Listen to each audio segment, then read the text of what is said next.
Sonia Mallet. In episode 3 of Leah's show, she mentioned that in addition to buying Scientology books for herself, she was asked to buy and donate books to libraries who needed them. I immediately checked the public library catalog of my province of New Brunswick, Canada. We have a population of just over 750,000. That catalog gives a list of all books accessible throughout the province. There are 61 entries for LRH as an author, 69 in all, the others being books like Barefaced Messiah, each for a different book, CD set, or sound recordings. For example, there are 4 copies of Scientology 0 to 8, the Book of Basics, and 6 copies of The Way to Happiness. There are also some of his sci-fi work. I was expecting to see his sci-fi work, but I was astounded at the number of Scientology books available through the public library system. This doesn't make any sense, as the closest church, a mission actually, is in the neighboring province of Nova Scotia. People here may have heard about Scientology because of Tom Cruise and John Travolta, but know very little about the religion and aren't interested. It made me wonder if these are church-sponsored donations. There are probably many other libraries around Canada, the US, and around the world that have Scientology books. Maybe others are also interested in having them removed. I want these books gone. My main question is this worth it? Would my time be better spent on something else? When someone is down and vulnerable, coming across a book that claims to have the answers to all your problems can be as damaging as someone asking you if you're interested in a free stress test. Leah's series stirred up my activism. I want to do something about this, even though I was never in. Yeah, there's a lot of people right now asking what they can do to do something, anything about Scientology. So let's talk about this for a minute. The books that are in that library or in the libraries of your area were put there by Scientology, no question about it. And they have donated, or they've gotten Scientologists to donate a lot of money over the years for the purpose of buying books from Scientology's publication houses, which are all in-house, and having those books produced and sent off to libraries. And this has been a big deal in Scientology. They made a lot of money off this. It's a total racket. And they, because it doesn't cost Scientology that much to make these books, but they sell them to their parishioners at full price and then ship the books off to these libraries. Most of the libraries, or at least a lot of the libraries, ship the books right back to Scientology. They don't want the books. But in your case, they did, and they took them. So that happens, and that's why you have those books there.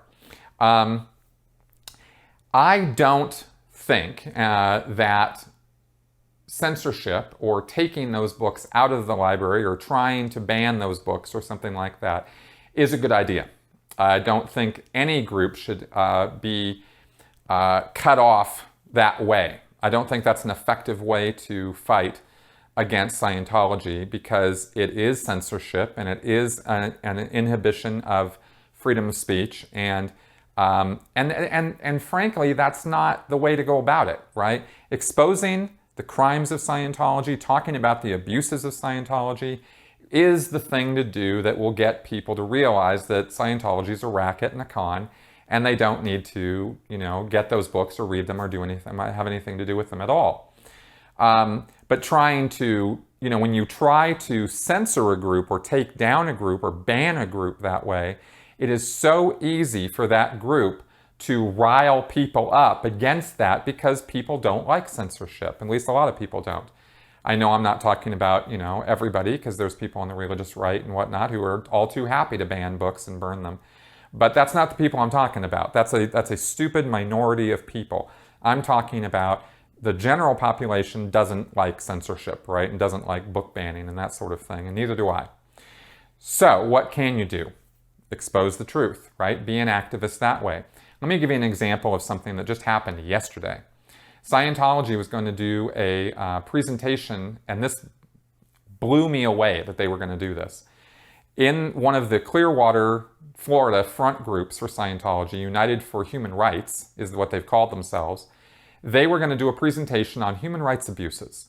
Now, it is as Hippocratic as you can possibly get for Scientology to be opening their mouth about human rights abuses, but there they were doing that. And somebody from the FBI office in Tampa was going to do a presentation at that event. Mike Rinder blew this open, right? Got hold of the flyer, the promotional flyer for this, posted it on his blog, said this is crazy that this is happening. And me and a ton of other people actually got on the phones, called the Tampa FBI office, and we were like, dude, this is crazy that you guys are supporting this or are going to talk on at a Scientology facility about human rights trafficking. You should be investigating Scientology for human trafficking, right? So that got the event canceled, just like that, right? I mean, boom, the event's not happening now. At least the FBI has canceled their participation in it. Good, right? That's immediate, short-term, but effective activism that can be done, right? Is education of government agencies, investigatory bodies, police forces about the abuses of Scientology. That's not book banning, that's not thought stopping, that is education. And that is something that anybody and everybody should do.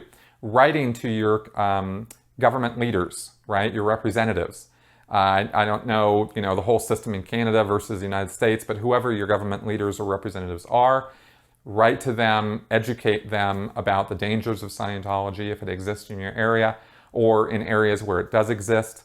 And also support those of us who are doing this, with a good chunk of our lives, right?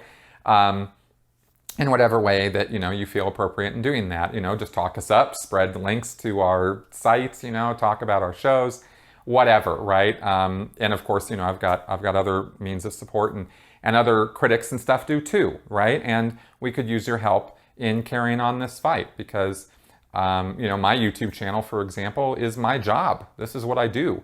I'm not a full-time Scientology critic. I am a full-time YouTuber. So I don't look at, what I do as getting paid to fight Scientology. I'm making a living by doing creative content creation here on YouTube, right? That's what I do.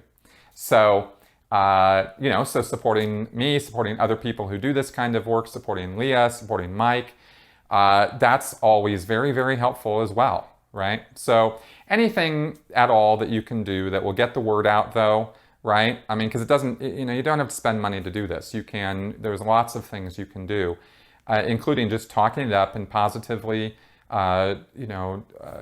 supporting, like I said, our work and getting the word out through any means possible on social media, Twitter, Facebook, etc.